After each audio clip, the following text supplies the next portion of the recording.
Innal hamdalillah nahmaduhu wa nasta'inuhu wa nastaghfiruh wa nastahdihi wa natubu ilaihi wa na'udzu billahi ta'ala min shururi anfusina wa sayyiati a'malina may yahdihillahu fala mudilla lahu wa may yudlil fala hadiyalah. Asyhadu an la ilaha illallah wahdahu la syarikalah wa asyhadu anna Muhammadan abduhu wa rasuluh.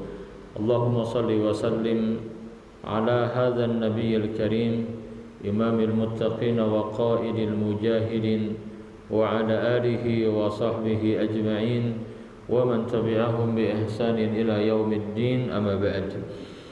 Bapak Ibu dan juga jamaah salat subuh Masjid Al-Hidayah yang berbahagia, alhamdulillah pada pagi hari ini Allah Subhanahu wa taala pertemukan kita kembali di kajian Ahad ba'da subuh di pekan pertama ini, kajian tentang silsilah akhir zaman. Mudah-mudahan yang disampaikan semakin menguatkan keimanan kita, semakin istiqomah kita di atas iman, di atas amal saleh, dan mudah-mudahan kita semua selamat dari fitnah dan huru-hara akhir zaman yang dahsyat sekali kita menyaksikan dari waktu ke waktu, terutama di saat seperti ini. Nah, mudah-mudahan kita semua termasuk orang-orang yang diwafatkan husnul khatimah, dan semoga di akhirat nanti termasuk orang-orang yang diberikan kemuliaan, ya, tempat kembali berupa surganya Allah Subhanahu wa taala. Allahumma amin. Hadirin sekalian, kita akan membahas tentang Tufan Al-Aqsa berkaitan dengan kondisi saat ini dan akhir zaman seperti apa. Kenapa ini sudah setahun? Ya, sekarang tanggal berapa, Pak? Tanggal 6 Oktober. Nah, besok itu hari Senin tanggal 7, tepat 1 tahun. Saya ingin kembali memberikan sebuah motivasi agar kita yakin benar bahwa pemenang dari perang ini adalah kaum muslimin. Ini keyakinan ini harus ada dalam diri kita. Kenapa? Karena memang kondisi saat ini sudah dinubuahkan Nabi yang mulia 14 abad setengah yang lalu. Nah, kita baca secara utuh kondisi saat ini, termasuk bagaimana kesudahannya. Orang beriman itu yang kita bersyukur, Pak. Sudah diberikan kabar gembira, ya, peringatan sekaligus kabar gembira. Yang pertama tentang pertempuran muslimin versus Yahudi, itu sudah Nabi nubuahkan. Ya, dinubuahkan oleh Nabi. Dan Nabi menyampaikan ini setelah Nabi mengusir orang-orang Yahudi semuanya. Kita tahu ada 3 kabilah besar Yahudi di Madinah, dan yang terakhir itu di Khaybar. Pertama kali Yahudi itu yang diusir karena mereka melanggar perjanjian yang disepakati, itu Yahudi Bani Qainuqa setelah perang Badar. Profesi mereka itu pedagang. Ya, mereka menguasai pasar Madinah. Tapi mereka melanggar, mengkhianati perjanjian, maka konsekuensinya diusir dari Madinah. Yang pertama. Yang kedua, Yahudi Bani Nadir, sampai turun surat Al-Hasyr, itu disebut juga surat Bani Nadir itu. Karena pengusiran Yahudi Bani Nadir itu, subhanallah, itu di Al-Hasyr kuncinya. Di awal-awal itu. Itu kapan? Setelah perang Uhud, sebelum perang Ahzab. Mereka itu hendak membunuh Nabi yang mulia, Pak. Kembali melanggar perjanjian. Ya, diusir. Yang ketiga, Yahudi Bani Quraidah. Mereka juga berkhianat. Ya, mereka membantu pasukan Ahzab, koalisinya kafir Quraisy Ghatafan, Yahudi Khaybar, dan kabilah-kabilah Arab. Padahal Madinah itu ketika diserang, maka siapapun yang tinggal di Madinah, mau muslim atau bukan muslim, wajib membela Madinah gitu. Dan Bani Quraidah berkhianat. Kalau Bani Nadir itu mereka yang menguasai lahan-lahan, Bani Qainuqa itu para pedagang pasar, lahan-lahan itu Bani Nadir. Nah, Bani Quraidah itu tukang bikin senjata, minta perang itu Bani Quraidah. Diusir, bahkan tidak diusir tapi dibunuh oleh kaum muslimin, karena itu ketetapan dari Allah atas saran seorang sahabat namanya Sa'ad bin Mu'adz. Beliau itu masih muda. Beliau gugur setelah perang Ahzab, ikut perang Bani Quraidah. Ya. Nah, terakhir tahun ke-7 itu Yahudi Khaybar. Karena itu mereka otaknya di sana ngumpul tuh. Yang penyebab ada perang Yahudi apa? Yahudi apa? Quraidah itu mereka. Ya, nah maka setelah mengusir Yahudi Khaybar, Nabi menyampaikan la taqumus saah. Nah, ini menarik di sini. Ya. La taqumus saah. Kiamat tidak akan terjadi. Ini sudah selesai, Yahudi sudah semua. Hatta yuqatilal muslimunal yahud. Hingga kaum muslimin akan berperang melawan Yahudi. Ini sudah diusir semua Yahudi nih. Nabi menyampaikan la taqumus sa'a, kiamat tidak akan terjadi hatta yuqatilal muslimunal yahud, hingga muslimin akan berperang melawan Yahudi. Fayaqtuluhumul muslimun, dan muslimun akan memenangkan perang itu. Ya, hatta yahtabi al yahudiyu, hingga orang-orang Yahudi itu lari sembunyi. Ya, min wara'il hajari awis syajar. Di belakang apa? Bersembunyi di belakang tembok, di belakang batu, dan di belakang pohon. Fayaqul al-hajar awis syajar. Di waktu itu al-hajar awis syajar, tembok, batu, pohon itu berbicara. Ya muslim, wahai muslim, ya abdallah, wahai hamba Allah, hadza yahudiyun khalfi, wa fi riwayatin hadza yahudiyun warai. Ada Yahudi ini di belakangku sembunyi. Ya, fata'al, kemarilah, faqtulhu, bunuhlah dia, illal gharqad, kecuali pohon gharqad, fa innahu min syajaril yahud, karena dia termasuk pohonnya orang Yahudi. Nah, sejarah kalau kita membaca dari semenjak mereka diusir semuanya itu, ya, 14 abad setengah yang lalu, itu belum pernah lagi muslimin dan Yahudi berhadap-hadapan, belum pernah. Kedengkian jelas, tapi mereka tidak punya kekuasaan. Ya, kedengkian Al-Quran membedah kok. Walan tardu ankal yahudu walan nasara hatta tattabi'a millatahum. Itu Quran itu. Ya. Orang-orang Yahudi, orang-orang Nasrani tidak akan pernah ridho, rela, suka kepada kamu hatta tattabi'a millatahum, hingga kamu ikut agama mereka, milah mereka. Juga di surat itu Al-Baqarah itu 20, di surat Al-Maidah ya 82, la tajidanna asyaddan nasi adawatan lil ladzina amanul yahud. Sungguh kamu akan mendapati orang yang paling dahsyat kebenciannya, kebenciannya kepada orang-orang beriman itu orang Yahudi, orang Yahudi. Ini ayat Quran cuman tersembunyi. Ya, semenjak itu tidak ada perang melawan Yahudi. Bahkan Yahudi nyaris mereka selalu di bawah kaum muslimin. Contoh kalau kita pelajari, kita baca peradaban Islam di Andalus. Sekarang ini Spanyol dan Portugal. Luar biasa itu. Orang-orang Yahudi itu mendapatkan ilmu pengetahuan dari kaum muslimin.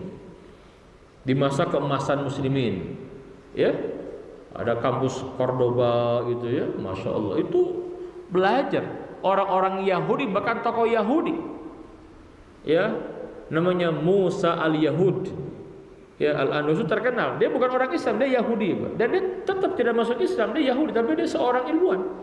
Sampai orang-orang Yahudi mengakui ada dua Musa yang paling berpengaruh buat kami, yang kami hormati, kata dia. Musa, Nabi Musa alaihissalam, yang kedua Musa itu besar pengaruhnya. Dia belajar di Andalus, ya, sampai ketika Inkuisisi itu 1492 Muslimin itu jatuh, Granada itu runtuh, itu terakhir Islam di Andalus, di Spanyol itu orang Yahudi pun ikut diinkuisisi oleh orang-orang Spanyol. Maka mereka lari ke mana? Ke Maroko. Maka perkampungan Yahudi itu ada di Maroko. Mereka berdampingan dengan Muslimin.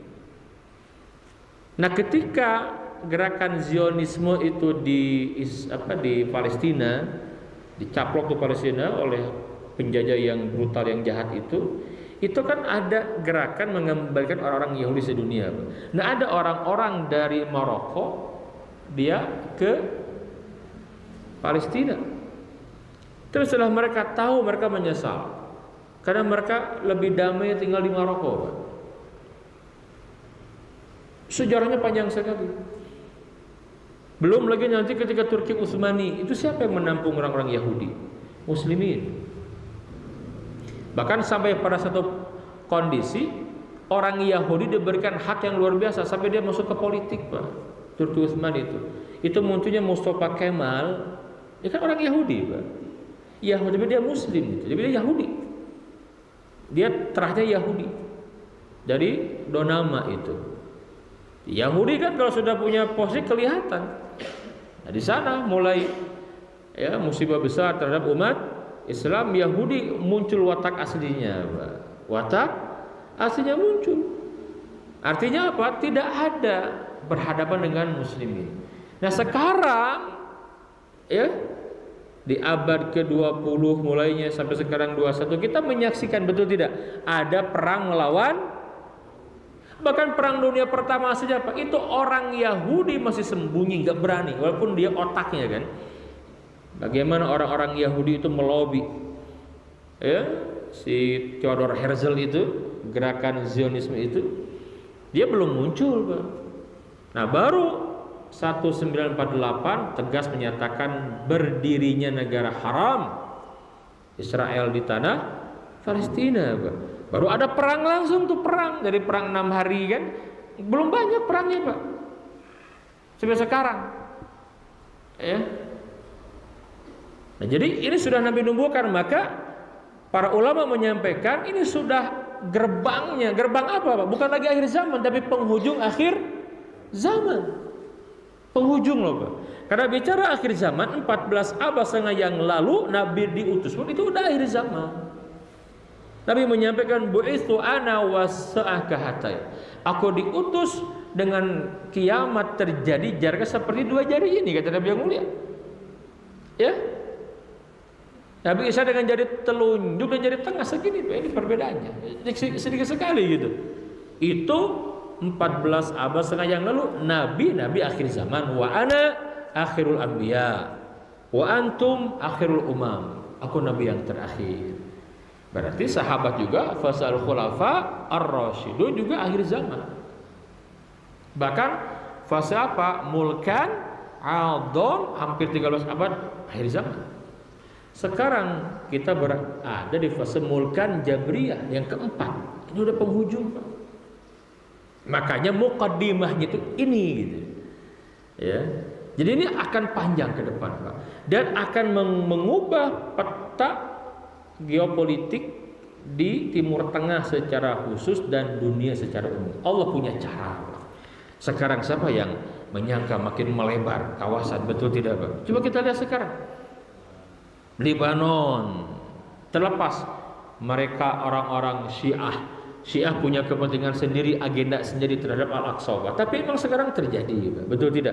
Pengkhianatan dilakukan. Kita tahu bagaimana dekatnya orang-orang Syiah dengan Yahudi. Tapi sekarang terjadi pengkhianatan. Ya begitulah cara Allah ya menampakkan bagaimana gerbangnya itu. Sekarang sudah mulai. Coba Iran, ya, jadi mulai pimpinannya, ya, itu kan semua mengundang tanda tanya besar, itu kan jatuhnya helikopter kan sekelas, ya kalau kita mau apa presidennya gitu kan, masa sebegitunya kan, ya. Ismail Haniya lagi Pak, dibunuhnya di Iran. Ya. Houthi itu kan satu kelompok itu Syiah. Al-Houthi di Yaman, Nusairiyah di mana? Di Syria, Damaskus, Bashar Assad, Syiah, Hizbullah di Lebanon, Iran, itu semua sama mazhabnya, Isna Asyriyah. Ya, Syiah Rafidah. Seperti itu mereka sekarang Pak, panas sekali. Ya kita lihat, entah ke depan seperti apa. Tetapi buat kita, kenapa? Kita mengimani inilah yang Nabi sampaikan, 14 Abar sengaja terjadi. Jadi keniscayaan Pak. Muslimin berhadapan dengan Yahudi, keniscayaan. Ucapan kita apa orang beriman? Saya mendengar para ulama baik di Mesir di mana-mana, termasuk di Maroko Pak, menyampaikan shadaqa Rasulullah. Gitu. Benar yang Nabi ucapkan, luar biasa. Ya. Maka mereka menyampaikan juga, gali, pelajari bagaimana ya nubuah Nabi tentang kondisi ini. Nah, di antaranya apa? Kita mengimani yang akan menang itu muslimin. Nah, jadi ini penting sekali, penting tidak Pak? Penting tidak kita memiliki keyakinan ini? Penting. Kalau tidak punya keyakinan ini, mungkin orang-orang Gaza sudah nggak ada Pak. Karena punya ini mereka keyakinan ini Pak. Yang menang muslimin. Cuman kan tidak mudah yang namanya jihad melawan kekuatan besar. Bayangkan Pak, Amerika masuk di dalamnya, Perancis, Inggris, bahkan India juga masuk. Ini nggak main-main Pak. Yang dilawan siapa? Mujahidin yang jumlahnya tidak lebih dari 100.000. Dan ternyata kelompok kecil ini Pak, kemunculannya pun sudah Nabi sampaikan gitu. Nah ini penting, baca hadis-hadis ini. Kita simak komentar para ulama besar. Kita nggak punya ilmu Pak. Kita hanya membaca karya ulama yang mereka menghabiskan umurnya meneliti ini gitu loh. Apa diantaranya Pak? Faqala Nabi sallallahu alaihi wasallam, Nabi yang mulia bersabda, la tazalu ta'ifatun min ummati. Akan senantiasa ada sekelompok kecil, tidak banyak, ta'ifah, akan senantiasa ada sekelompok kecil dari umatku, zahirina 'alal haq, mereka tegak di atas kebenaran. Ini kalimatnya, zahirina 'alal haq, tegak di atas kebenaran, menampakkan agama ini. Ya, kata para ulama apa? Kalimat zahirina 'alal haq, mereka orang yang menampakkan syiar jihad fisabilillah. Sekarang siapa yang menegakkan jihad dengan sebenar-benar siapa? Mereka. Li'aduwihim qahirin. Kelompok yang kecil ini Pak, dia bisa mengalahkan musuh. Ini Nabi sampaikan, li'aduwihim qahirin. Ini hadis sahih Imam Muslim. Li'aduwihim qahirin. Nabi sampaikan juga, la yadurruhum man khalafahum. Orang-orang yang menyelisihi mereka, yang memfitnah mereka, yang membenci mereka, tidak akan membahayakan mereka. Ya. Illa ma asabahum min la'wain, kecuali sedikit kesulitan menimpa mereka. Wajar tidak apa yang namanya jihad Pak? Wajar. Kita lihat, mungkin di mata kita, ya Allah, rumah hancur, masjid hancur, semua dibom tiap hari itu loh Pak. Tapi mereka lihat Pak, teguhnya keimanan ahlu Gaza luar biasa Pak. Buat mereka sedikit itu nggak ada apa-apa. Ilama asaba min la'wain, teguh, kesabarannya luar biasa mereka itu, luar biasa. Hatta ya'tiyallahu bi amri, Tapi riwayatin hatta ya'tiyahum amrullah wa hum kadzalik. Hingga Allah akan berikan kemenangan. Nah, ini hadis nih. Hingga Allah berikan kemenangan. Wa hum kadzalik, dan mereka terus dalam kondisi ribat. Ribat itu apa, Pak? Berjaga di tapal batas. Ribat.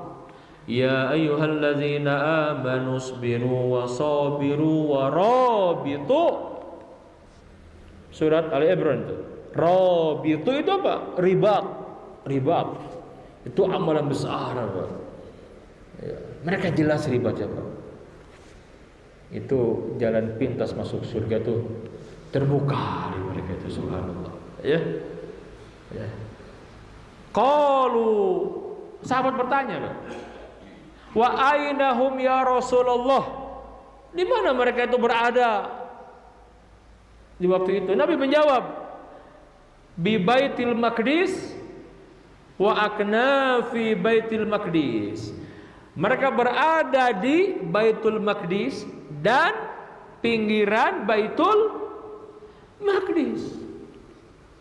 Lah kan yang sekarang menjadi puncak atau pusat itu kan Baitul Maqdis, Pak. Yang mereka cari itu Baitul Maqdis. Saya pernah menyampaikan di tempat ini, itulah jantungnya peradaban dunia. Pusat keberkahan dunia itu di Baitul Maqdis. Sekarang Yerusalem oleh mereka dirubah Baitul Maqdis. Wa aknaf Baitul Maqdis, dan pinggiran Baitul Maqdis. Ulama sepakat Gaza termasuk aknaf Baitul Maqdis. Nah, ini hadis Nabi yang mulia. Tangguhnya mereka luar biasa gitu. Pak, setahun Bapak. Setahun. Dalam waktu tahun itu gampang tidak bantuan masuk ke manusia? Gampang tidak? Makanan, minuman, kebutuhan berat. Bantuan harus masuk ke dalam, Pak. Karena saya alhamdulillah aktif di beberapa organisasi tentang Palestina ini, ya. Untuk bisa masuk bantuan ke Gaza lewat Rafah sudah berat perjuangan, sekalipun masuk tuh nyogoknya besar sekali, Pak. Siapa? Orang-orang Mesir itu. Mesir itu, Pak. Kan itu Mesir. Tapi tekanan politik internasional Amerika itu luar biasa nak Mesir itu, Pak. Bayangkan, nyogoknya mahal, Pak. Dulu harus ganti tawanan perang baru bisa masuk. Masuk lagi nyogoknya. Nah, itu Mesir. Nah, kondisi seperti ini makin meyakinkan kita apa? Mulkan Jabriyah. Kondisi begini Nabi sampaikan, kalau kondisi mulkan itu apa, Pak? Pemerintahannya yang menguasai itu mulkan Jabriyah. Orang-orang yang Jabar itu apa? Dia itu memaksakan kehendak. Jadinya apa? Muslim, tapi dia nggak suka dengan hukum Allah, Pak. Kenapa? Nabi sebutkan di hadis yang lain, kan ini nyambung, Pak. Di hadis yang lain Nabi sebutkan apa? Cirinya, Pak. Kondisi al-wahan yang menimpa umat. Al-wahan. Apa al-wahan itu, Pak? Mahyal wahan? Hubbud dunya wa karahiyatul maut. Cinta dunia dan takut mati. Lah sekarang kan terjadi, Pak. Ya. Eta Mesir, Pak. Sekarang yang mimpin siapa Mesir itu? Siapa yang mimpin, Pak? Siapa presidennya? Oh, saya nggak tahu, Pak. Abdul Fattah As-Sisi. Siapa orang ini? Itu paling dibenci sama orang Mesir, loh, Pak. Kecuali para penjilatnya gitu. Siapa orang ini, Pak? Yahudi. Muslim, tapi dia Yahudi, mirip kayak Mustafa Kemal gitu. Muslim dia, tapi Yahudi terahnya. Nah, kita tahu lah dia naik jadi presiden kan peristiwa berdarah. Sampai Mursi itu menjadi korbannya itu. Intinya apa? Kita meyakini benar, betul tidak Pak? Ya memang Nabi sampai jadi ibarat puzzle nyambung Pak, nyambung semua puzzle itu nyambung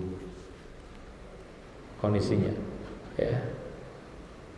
Mesir nih begitu Pak, berat sekali itu. Masyarakat jangan tanya Pak, masyarakat jangan tanya. Kata mereka, seandainya kami diberikan kemudahan bisa masuk. Kan nggak mudah, Pak. Di Urang alhamdulillah kita bicara begini teh antusias. Di Mesir jangan tanya Pak, bicara begini ditangkap itu Pak, syekhnya Pak, 20 tahun penjara, mungkin bisa lebih. Perang berkecamuk itu nggak boleh bahas jihad coba, nggak boleh bahas jihad. Ajib tidak Pak? Ini bahasa pada kita itu kan Kairo ke Rafah saya akan 3 jam. Dekat sekali, naik mobil 3 jam. Tetangga tong kabayang jauh sih ganti Bandung mereka mana sih? Tasik ke Ciamis. Ke Ciamis gitu loh. Iya Kairo itu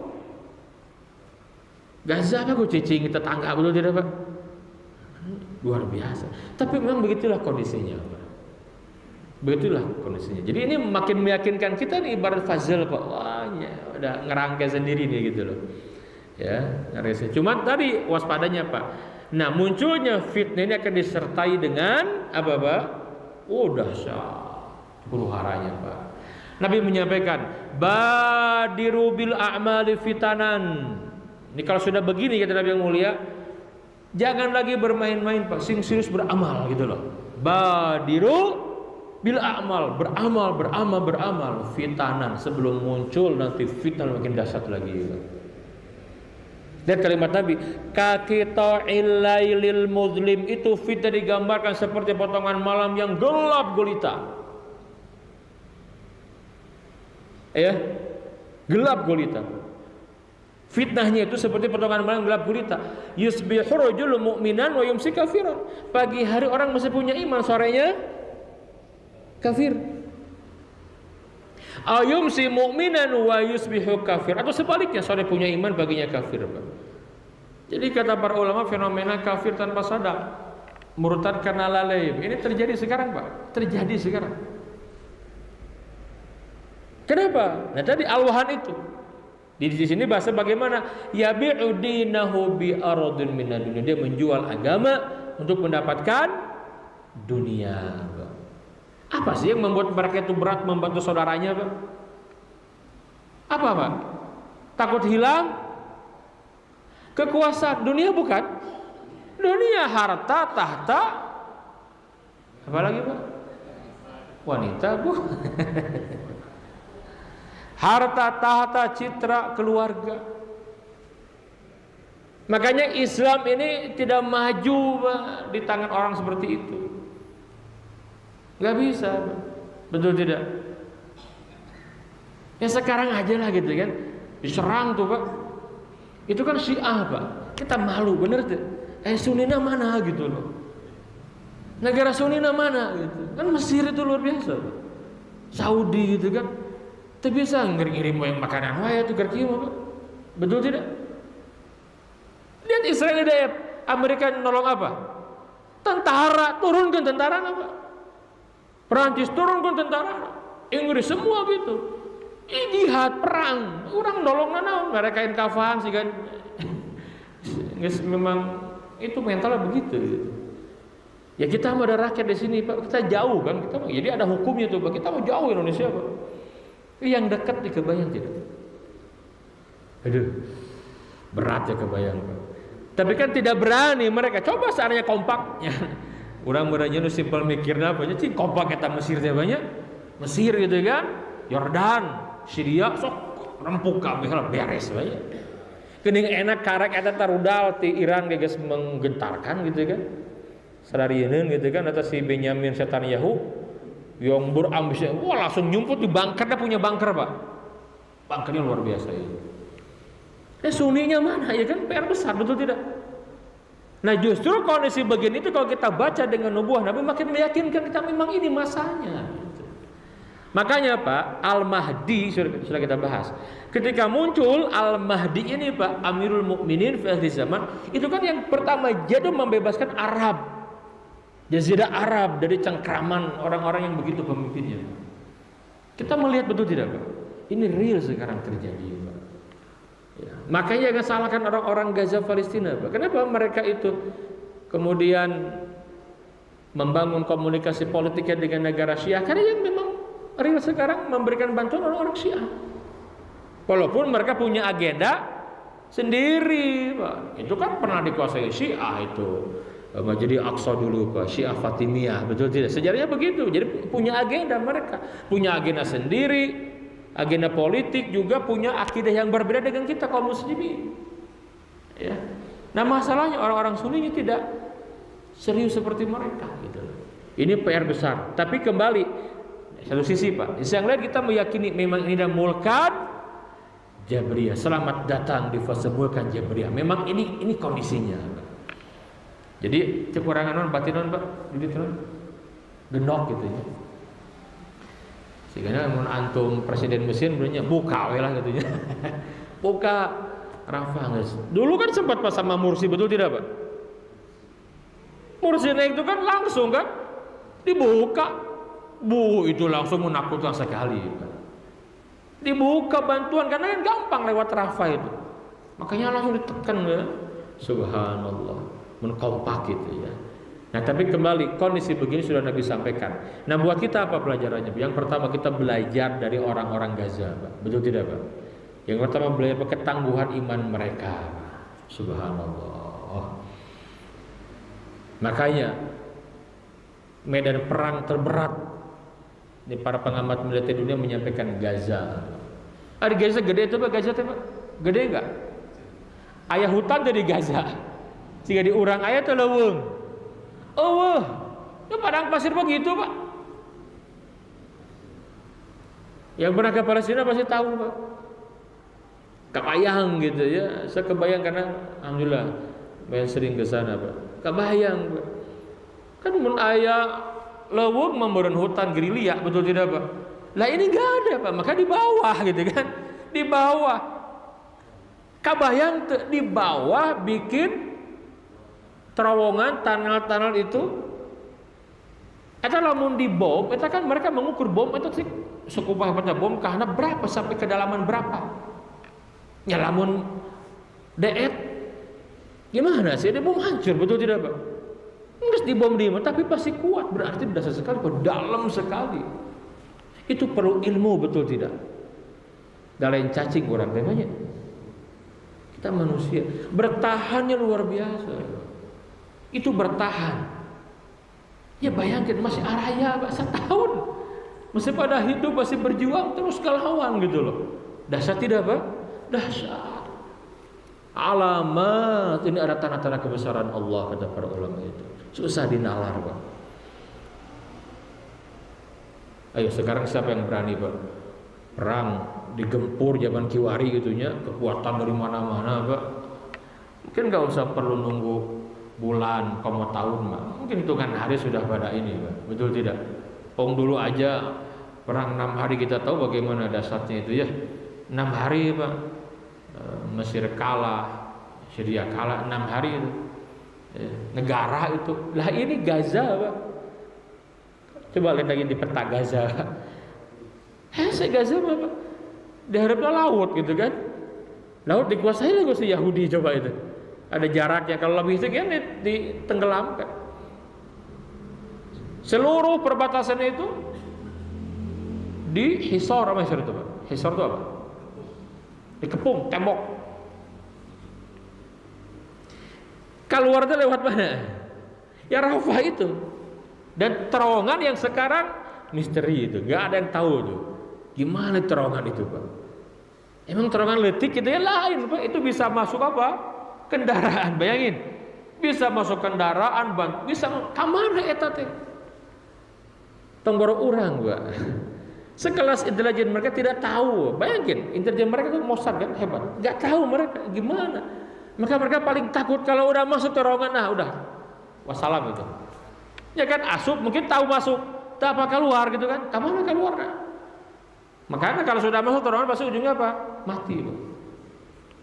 Dahsyat tidak? Luar biasa. Nah, kenapa? Ternyata ini nubuah dari Nabi yang mulia. Nah, ini yang diyakini oleh orang-orang Gaza, para pejuang itu meyakini itu, Pak. Nah, hanya kita sekarang yang kita menyaksikan. Sejauh mana keyakinan kita, Pak? Betul tidak? Ya karena kan setahun, Pak. Lelah gitu, Pak. Ya, sepoho, pahata, kunut aja sudah lupa kita. Ini memang fikih, Pak. Kunut nazilah memang kan sebulan gitu kan. Yang menguatkan. Tetapi kalau saya melihat ya kenapa sebulan ada baheula sebulan peristiwa lagi segala mun lebih sebulan maka terus kunut gitu kan. Sudah selesai dengan sebulan. Maka dua pendapat kan dalam fikih apa? Kajian fikih tentang kunut nazilah. Ini kalau masih berlangsung Pak, silakan aja kunut nazilah. Sampai setiap sholat tetap kunut, Pak. Ya. Kenapa? Kita nggak bisa berbuat apa-apa, saudara. Sekarang betul tidak? Kecuali apa? Doa buat mereka. Ya, nah, jadi kondisi sekarang luar biasa. Setahun kabar baiknya apa? Para mujahidin makin dahsyat perlawanannya. Semoga lah gitu ya dengan Iran turun, Lebanon juga turun, Yaman segala macam. Itu kan ya wajar, Pak ya. Orang sedang dalam kondisi ditinggalkan, Pak. Lihat orang-orang Palestina senang tidak, Pak? Senang sekali, Pak. Walaupun kita tidak tahu seperti apa nanti ke depan, mereka senang sekali. Komo merenya kayaknya kalau Ahlussunnah yang nolong mereka dengan tadi kekuatan militer, wah kebayang. Tapi harus bersabar memang, Pak. Kan ini masanya ujiannya, Pak. Apa akan selamanya? Tidak. Nah, saya sampaikan, Pak. Sebelum tutup ya kita buka dialog nanti. Jadi ini kan baru gerbang, Pak ya. Mana Ustaz cening Allah eta pohon bicara batu ya kan? Cenah gorkod. Pak, ini kata para ulama, Pak. Perang muslimin melawan Yahudi akan berjilid-jilid. Ini jilid pertamanya nih. Ini gerbangnya sekarang. Nanti akan jelas ketika itu beriringnya dengan alamatus sah yang besar. Ini kan masuk tanda-tanda kecil sekarang, Pak. Belum tanda besar mah tuh, Pak, enggak lama, Pak. Yang kita bahas kemarin itu urutan tanda besar itu enggak lama, sering berurutan dari mulai apa? Zuhurul Mahdi, khurujul Masihid Dajjal, terbunuhnya Isa, Ya'juj Ma'juj, itu beriringan. Kata Nabi seperti butiran mutiara, ya Pak ya. Dalam seutas tali dikasih simpul kayak tasbih. Ini kalau digunting simpulnya murudul, Pak. Kalau sudah satu keluar, yang lain gimana? Cepat. Nah, jadi kalau sudah muncul satu tanda besar kiamat, wah itu alamat akan cepat, Pak. Tapi sekarang masih tanda kecil menuju tanda besar di ujung. Nah ini babak. Kan Nabi sebutkan jelas, Pak. Ini babak pertama ini melawan Yahudi ini. Gitu. Kenapa? Karena memang nanti akan ada lanjutannya. Tetapi, Pak, nah ini penting sekali kita membaca dengan ilmu dan para ulama menjelaskan. Ya, maka para ulama menyampaikan sekarang ini, Pak, masih awal. Kenapa? Karena ternyata saya pernah menyampaikan ternyata Yahudi yang ada sekarang di Israel itu, Pak, itu tidak semuanya terah Bani Israel. Tidak. Disebut dengan Yahudi Askenazi atau Yahudi Khazar. Ya, dia bukan orang Yahudi, tapi dia beragama Yahudi gitu. Ini panjang sejarahnya lah. Kalau ilmuwan sering menyampaikan Yahudi suku ke-13. Nah gitu. Kan ada 12 tuh. Yahudi suku 13, Pak. Maka lihat itu orang Eropa semua, Jerman semua, Pak. Eropa semua. Ya. Nah jadi mana ketahuan sekarang makin ketahuan dari kajian-kajian mendalam. Ya mereka juga yang mengkaji, Pak, tentang DNA gitu kan. Mereka punya teori sampai ada seorang peneliti, ini orang Yahudi yang neliti, Pak. Bapak bisa nanti cek ya, bukunya sudah terjemah, Pak. Kalau terbatas kemampuan berbahasa Arab itu diterjemah. Yahudi Khazar, ada terjemahnya, Pak. Makanya ada orang Yahudi Ortodok yang mereka menentang gerakan Zionis, betul tidak? Menentang. Nah jadi maksudnya Pak, ini ada tahapannya, Pak. Ada tahapannya. Tapi poin besarnya apa? Ini sudah masuk gerbang penghujung akhir zaman. Makanya para ulama di Baghdad di Irak, Syekh Mahmud Syed Khattab, dia punya buku tentang sirah, judulnya apa, Pak? Ar-Rasul Al-Qaid. Dia di Baghdad, dia jenderal dan dia ahli sejarah gitu, senang dengan sejarah lah gitu. Bikin buku tentang kajian mendalam tentang bagaimana peperangan di masa Nabi dan strategi Nabi itu dikaji mendalam. Judulnya Ar-Rasul Al-Qaid, diterjemahkan Rasul sang Panglima, sudah banyak ada. Dulu adik kelasnya jauh sekali Pak, di kampus dia nerjemah buku itu tuh. Ya, namanya Umar Mujtahid, dia nerjemah. Saya bilang terjemah buku ini bagus sekali karena dia senangnya nerjemah. Diterbitkan namanya Rasul sang Panglima. Bapak cari di apa namanya di online lah, banyak gitu ya. Nah, apa poin pentingnya Pak? Ini gerbang pertamanya. Maka beliau menyampaikan ketika terjadi perang ini Pak, menyampaikan Allahu Akbar katanya. Yang Nabi sampaikan sekarang menjadi kenyataan. Itu dulu, penting dulu kan? Ini menjadi kenyataan. Shadaqah Rasulullah. Tinggal sekarang kita harus berjuang benar-benar bagaimana Nabi juga memberikan solusinya, kan begitu Pak. Ya, makanya kalau kita berjuang kemudian tidak memahami panduan dari wahyu, mungkin yang muncul apa? Pesimis. Coba gimana nggak pesimis sekarang? Corona begitu Pak. Iya kan? Tapi kalau kita punya iman, optimis terus, optimis. Allah punya caranya nanti. Mudah bagi Allah untuk memberikan kemenangan. Cuman kan nah nanti langsung gitu kan ya, langsung atau orang mau menang pahala Pak. Betul tidak Pak? Kita nggak dapat pahala dong nanti. Ini ujian buat kita, ya, ujian buat kita. Nah, jadi kita meyakini benar bahwa yang menang kaum muslimin. Maka penutup refleksi setahun ya, Tufan Al-Aqsa. Yang pertama, kabar baik, mereka masih tangguh. Perlawanan masih dahsyat. Gugur wajar. Namanya perang Pak ya. Ada yang gugur, termasuk pimpinan. Tapi kan yang dahsyat itu kan mereka dahsyatnya apa? Dalam masalah pengkaderan Pak. Syahid satu muncul lagi terus. Udah siap stok, mereka nggak akan pernah berhenti Pak. Bismillahirrahmanirrahim, gugur, muncul Yahya Sinwar. Ini gugur akan muncul lagi terus. Mudah gitu. Ya orang yang namanya di dalam kondisi begitu puluhan tahun terlatih mereka itu. Nah, kadang kita memandang dengan kacamata kita yang dalam kondisi begini Pak ya, beda. Nah, maka kabar baiknya mereka masih tangguh. Sampai detik ini Pak, masih tangguh, masih dahsyat sekali. Satu. Yang kedua Pak. Yang kedua. Nah, ini kita membaca ya betapa terpuruknya Israel. Dan tahukah kita Pak, yang menyebabkan mereka terpuruk apa Pak? Ekonomi mereka rusak.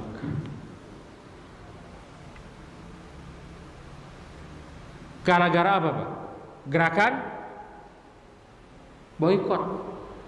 Hanya mereka tidak akan menyampaikan. Jadi dahsyat sekali nih gerakan al-muqatta'atu, dahsyat. Itu peran kita.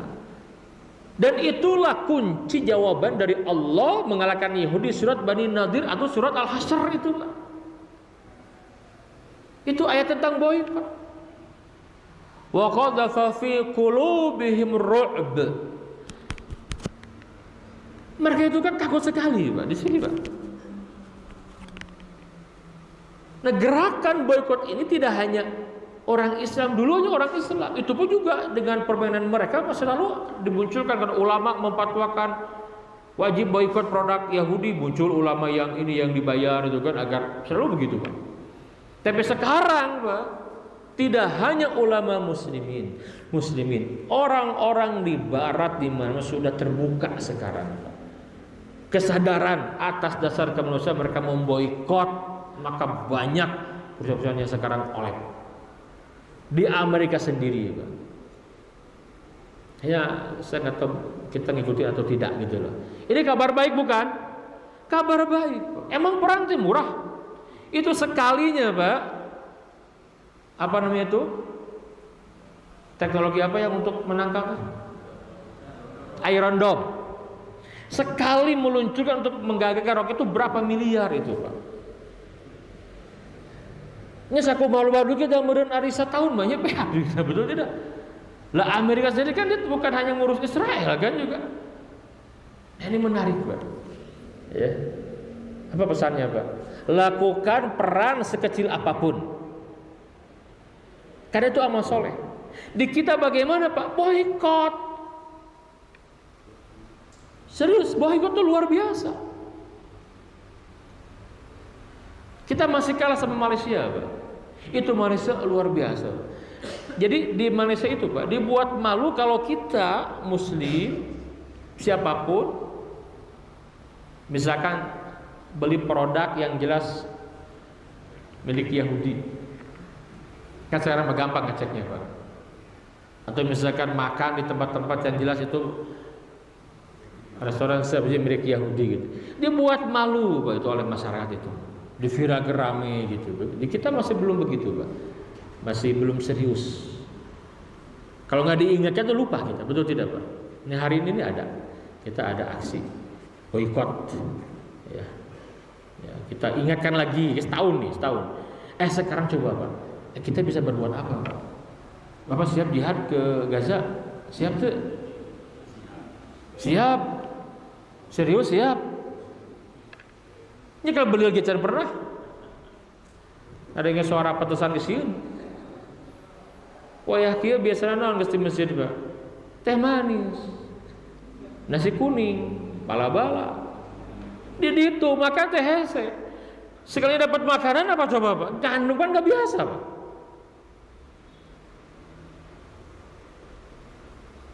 Datang kayak itu gara-gara seminggu teh gering. Maut tuh gitu. Tidak mudah, betul tidak Pak? Lo mental tuh penting sekali Pak. Tekno datang kayak itu ada chance siap, betul tidak? Ya kan tidak mudah. Maka jihad itu orang-orang yang jihad itu sudah selesai dengan dirinya Pak. Kan dulu ada kalimat, ini bukan hadis. Raja'na min jihadil apa? Min jihadil asghar ila jihadil apa jihad asghar itu? Perang jihad asghar, melawan hawa nafsu, perang jihad besar. Ini jawab bukan hadis, itu keliru lagi Pak. Saya bertanya Pak, orang berangkat ke medan perang itu siap setor nyawa Pak. Apakah mereka orang-orang yang turun itu orang-orang yang masih cinta dengan dunia tidak Pak? Lah, itu mereka sudah benar-benar all out, dan Allah berikan kepada para mujahidin itu apa? Rasa takut tuh hilang, dia cinta dengan perjuangan. Ini kan susah dinalar Pak. Ya kalau orang masih kena resep, aduh, kebayang dina kasur empuk aja, yang jalan-jalan kini berat kan gitu. Disuruh jihad itu bagaimana? Berat Pak. Itu mereka sudah selesai dengan dirinya Pak. Terdepan mereka itu. Dasar sekali kan. Ya mungkin kalau zaman baheula perang Pak kan jelas lah. Apa namanya? Pedang, panah, tumbak. Aya-ayana kumaha Pak? Dahsyat betul tidak? Itu mental luar biasa dahsyat tidak orang Gaza Pak? Dahsyat Pak. Kita bom setiap hari gitu kan. Tapi mereka tuh biasa aja. Ini yang dahsyat sekali. Ini yang susah dinilai oleh mereka. Orang Barat tuh begitu. Maka kembali peran kita apa? Yang sekarang real, ekonomi mereka bangkrutkan. Bisa tidak? Bisa. Nggak ada yang mustahil. Itulah surat Al-Hasr. Dan Nabi mengusir, mengepung Bani Nadir. Ya dulu kan konteksnya Nabi itu memutus, diboikot di benteng mereka tuh di kampungnya Pak.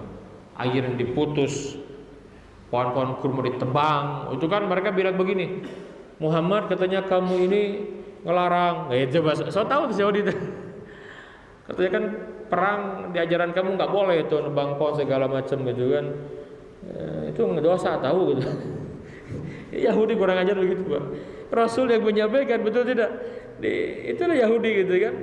So pinter gitu loh. Ya dulu kan begitu Pak. Maka selesai, mereka takut sekali. Nah jadi kembali Pak, kabar baiknya para mujahidin masih tangguh. Yang kedua, memiliki peran kayak apa Pak? Boikot ekonomi. Jihad tidak mudah Pak, tidak mudah. Kau mau ayeuna mah tersekat oleh negara bangsa, betul? Gak mudah. Aduh Pak. Rek asup gimana pasporna hese. Menang bisa asup bisa keluar gitu kan. Saya nama. Nah, jadi kita punya peran yang tidak kalah keutamaannya gitu ya. Apa? Jihad memboikot produk mereka. Enggak usah kita masa cuma saya saja gitu, emang berpengaruh. Bukan masalah itu, tapi komitmen kita Allah Maha tahu. Sudah tiap orang punya kesadaran masing-masing. Dan kabar baiknya, sekarang ini ekonomi umat tumbuh, Pak. Muslimin. Betul tidak? Udah punya kita muslimin itu punya produk banyak, betul tidak, Pak? Pindah. Karena kita kan korban dari iklan sebenarnya kan. Nah, itu. Udah pindah produk. Insya Allah Allah Maha Kaya, betul tidak? Ini komitmen kita diuji.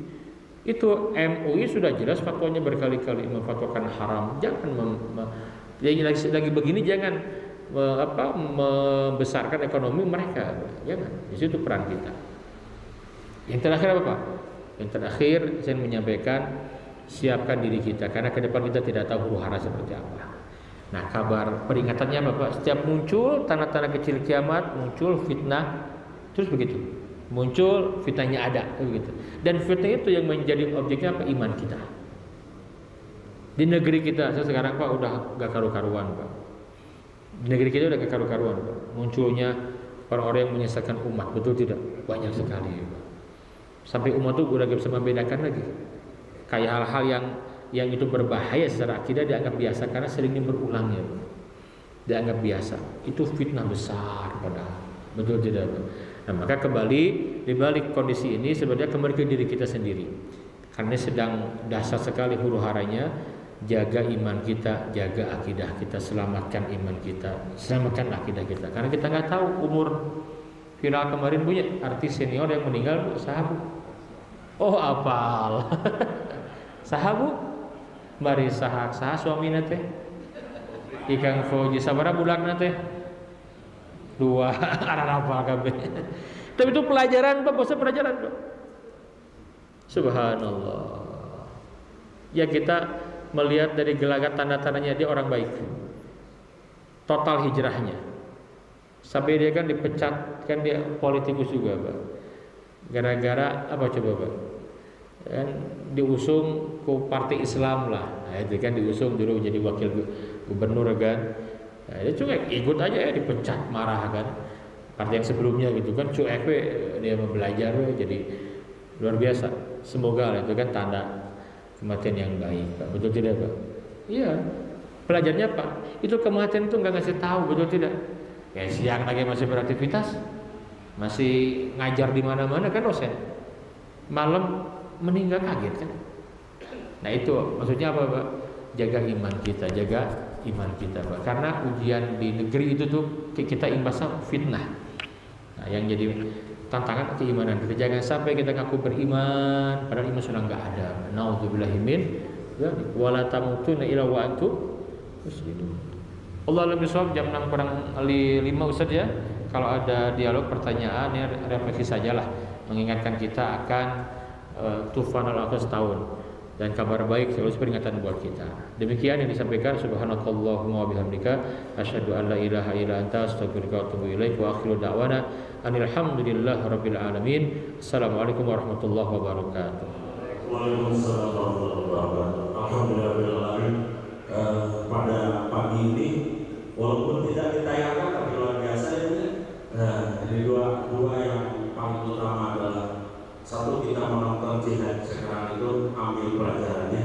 Yang kedua adalah bagaimana cara menangani fitnah. Ya, sebab sekarang itu di mana-mana khususnya di negeri kita itu fitnah.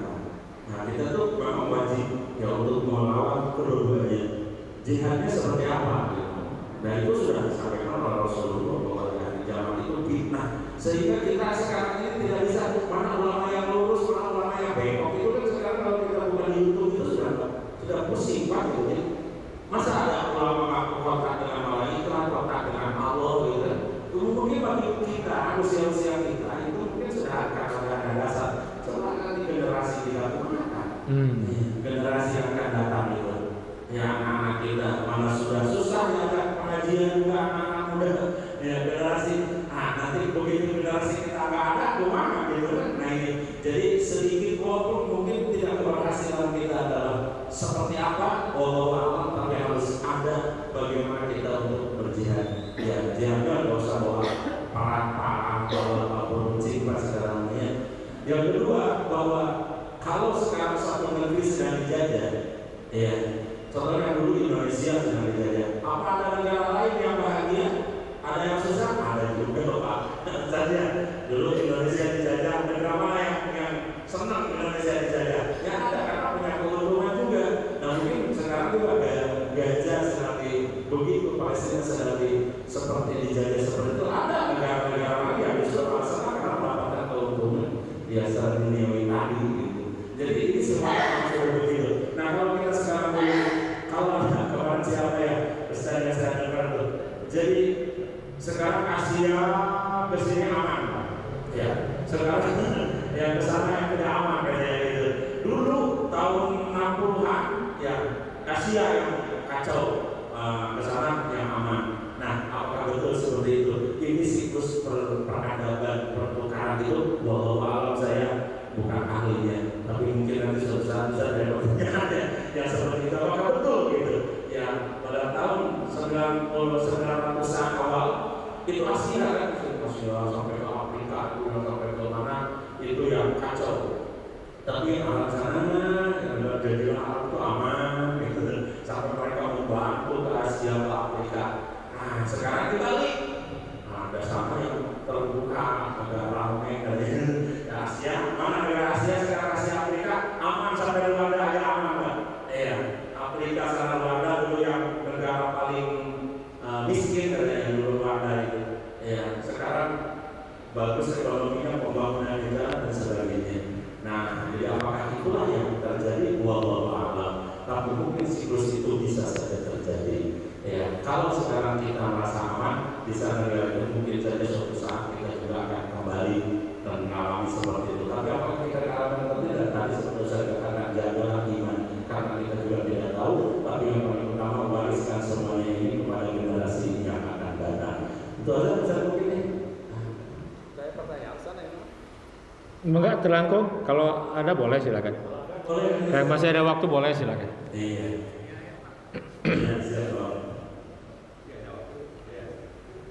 Yang masih ada waktu silakan, masih bisa. Waalaikumsalam warahmatullahi wabarakatuh. Ada beberapa pertanyaan. Pertama, yang dimaksud dari zaman yang berlaku tema hari ini, apakah akhir zaman Rasulullah atau akhir zaman sekarang? Zaman sekarang ini. Satu, yang kedua, di akhir zaman kalau saya ada turun ya Dajjal, Imam Mahdi, Isa Al-Masih. Iya. Nah, kapan itu turunnya dan urutannya bagaimana dan apa tugas mereka di waktu akhir zaman turunnya ini? Yang selanjutnya,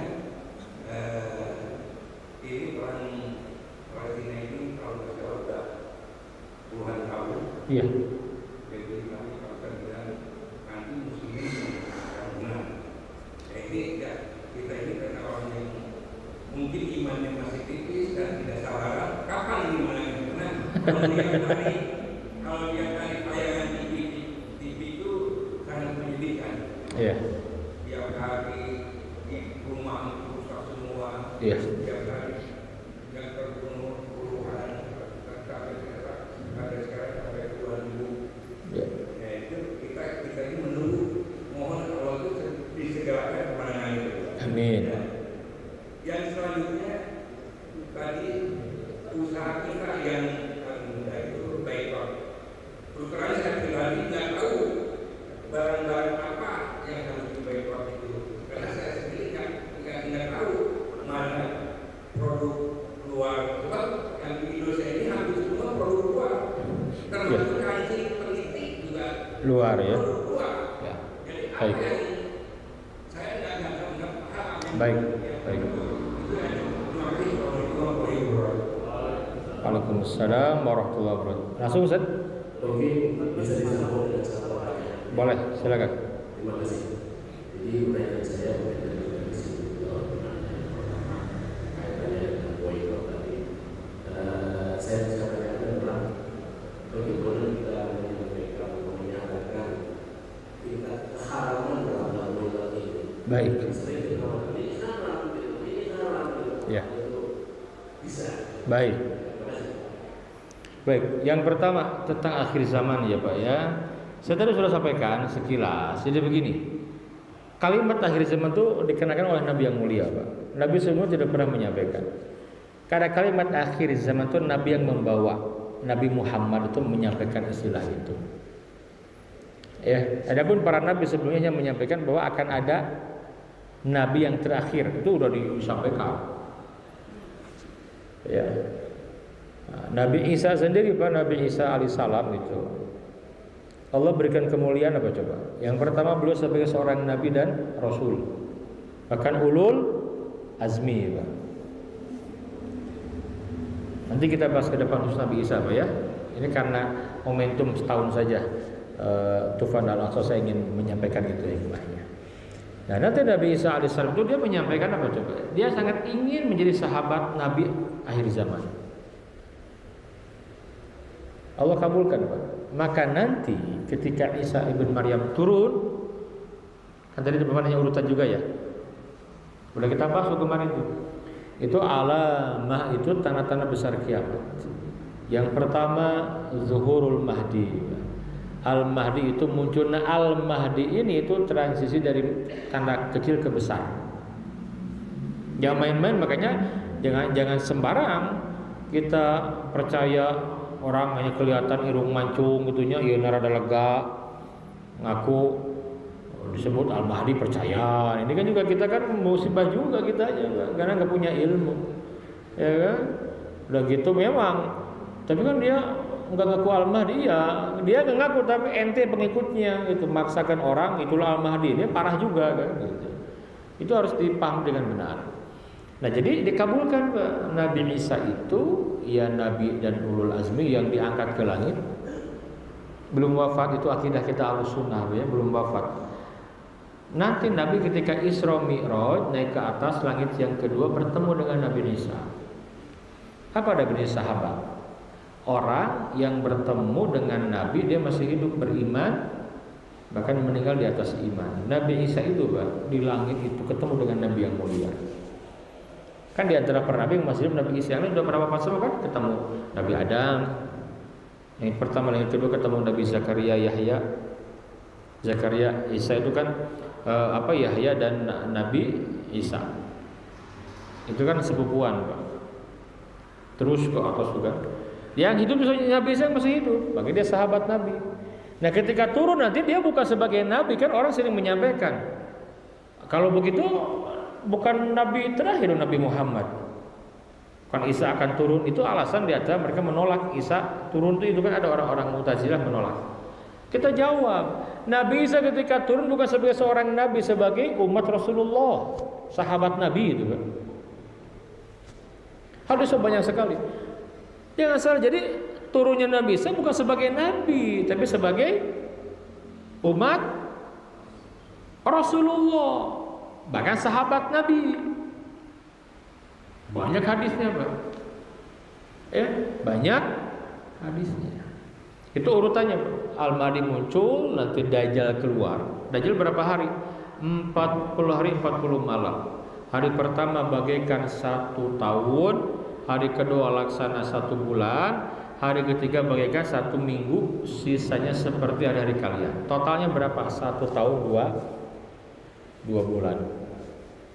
Itu totalnya begitu Pak. Ya kan nggak lama, sebentar itu. Ya nggak lama Pak.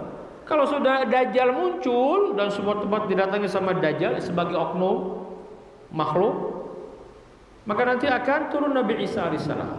Isa turun karena yang membunuh dia Nabi Isa. Ini kan makhluk yang ujiannya luar biasa Pak. Bukan orang sembarang yang bisa mengalahkan.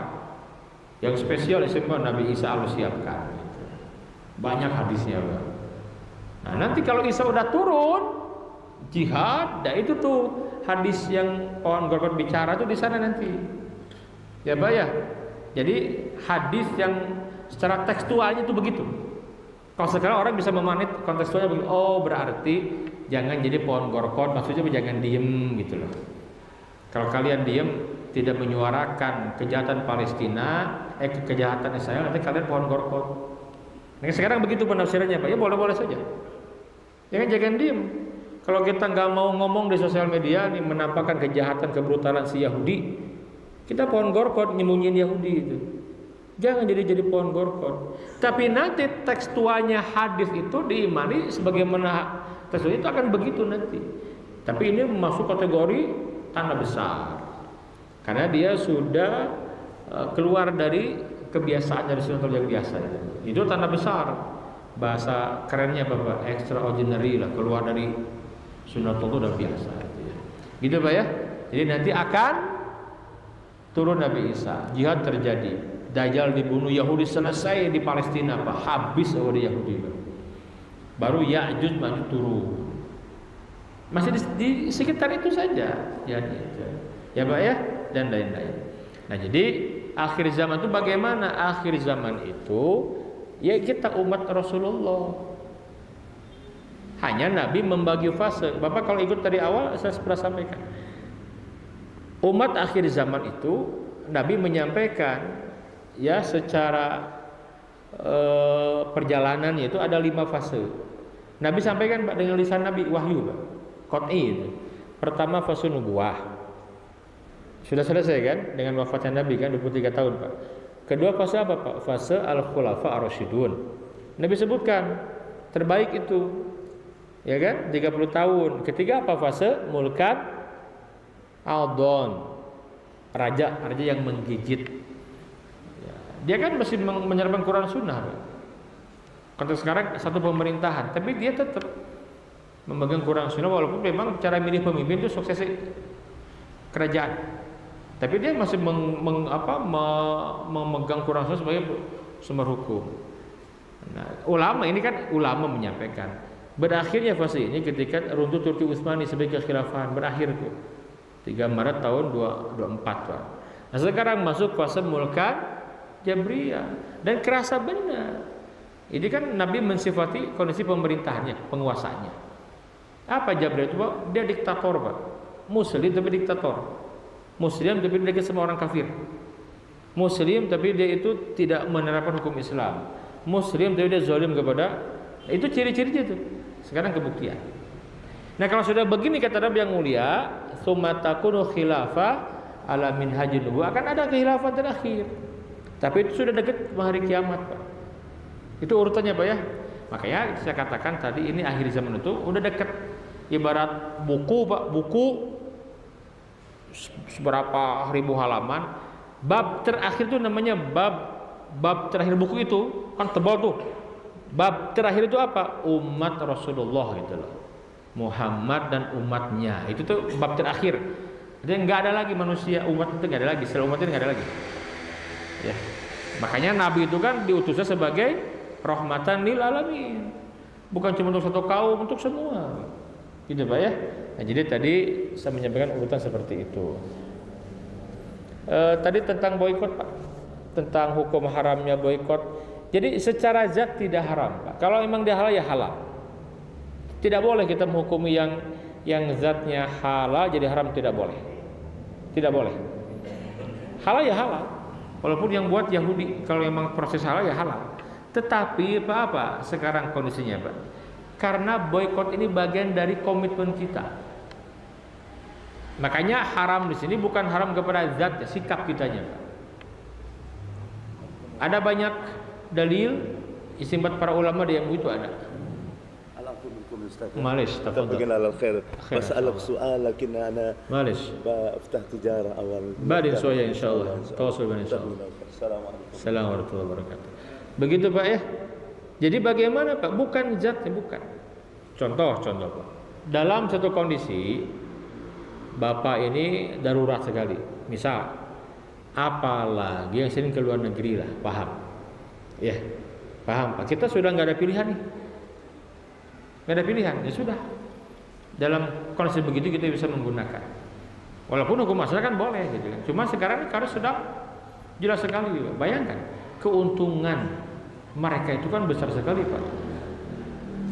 Dan mereka tuh perusahaan besar itu dia menyumbangkan sekian persen kepada gerakan Zionis. Begitu. Nah, jadi Bapak menyampaikan ke produknya apa saja gitu kan yang diboikot Pak. Sekarang zaman mudah Pak. Bapak tinggal klik saja Pak. Di internet, di YouTube banyak sekali. Mana produk-produk perusahaan besar yang itu orang Yahudi yang punya. Dan orang Yahudi ini pro-Zionis. Mudah dilacak. Gampang sekali dari mulai kebutuhan keseharian. Ya Pak ya. Jadi mulai kalau sekarang konteksnya apa Pak? Tempat-tempat hiburan, restoran, tempat makan itu kan ada. Yang punya siapa? Tokoh Yahudi Pak. Dan dia terkena orang ini pro-Zionis. Ini kan Zionis masalahnya. Nah ya ada pun yang lain Pak yang tidak Zionis enggak masalah dikonsumsi kan banyak. Contoh air kemasan tuh ada kan yang dari Perancis, dari mana gitu kan, atau dari orang kita sendiri itu kan, udah itu yang konsumsi Pak. Selama masih ada produk tandingan punya muslim yang muslim utamakan sekarang. Tapi yang bukan jangan. Ya, apalagi jelas itu orang Yahudi di belakangnya pro-Zionis. Kapan lagi kita membangkitkan ekonomi umat? Sekarang momentumnya. Ditambah juga ada alasan kuat kita memboikot. Begitu Pak. Jadi haram lebih kepada sikap itu saja. Jadi hukum kan. Ya kayak ginilah. Orang mencuri itu haram tidak mencuri. Haram. Tapi kan yang dicurinya itu bala-bala. Bala-balanya halal tuh Pak. Ya halal bala-bala. Kayak gitulah sekarang nih. Jadi fatwa ulama seperti itu Pak. Jadi saya rasa komitmen kita tuh diuji sekarang Pak. Ya, belum bisa berbuat banyak ya kita lakukan yang kita bisa mampu ya. Jangan gak usah memaksa orang lain, kita sajalah. Yang sudah ngaji atau ilmunya bismillah lakukan itu Pak. Karena kalau orang gak punya ilmu berat nanti. Debat kusir Pak. Kita ajalah. Sudah sampai ilmunya logis, kita juga punya komitmen bismillah lakukan. Jadi amal soleh buat Bapak. Gitu Pak ya. Mungkin kita meninggal belum merdeka gak masalah. Tapi kita sudah nyimpen saham besar yang jadi amal soleh gitu. Kita nggak tahu kapan merdekanya. Tadi kata Bapak ya, kira merdeka nah jadinya kayak nggak ada buru-buru menang, banyak gitu kan. Allah punya caranya Pak. Walaupun ada asbabnya. Nah kita ini diuji sekarang. Ya kan orang berpecah belah ya gitu kan. Nggak bantuan gembung kata Mesir kan, ya cuma menang gitu kan. Tapi itu ujian. Nanti Allah punya cara untuk memberikan pertolongannya. Minimal kita punya keyakinan, itu modal besar keyakinan. Ada perang untuk yakin kumaha Pak? Sih kadang mah eleh, udah kalah itu. Tapi kalau mental pejuangnya menang hebat itu dahsyat sekali, menang gitu insya Allah gitu kan. Itu umat Islam itu punya doktrin itu, yang susah dinalar oleh orang-orang yang bukan Muslim. Nggak bisa Pak. Dia nggak tasuk akal ke mereka gitunya. Setangguh ini ya. Kita mah punya keyakinan itu. Allah alam bisawab.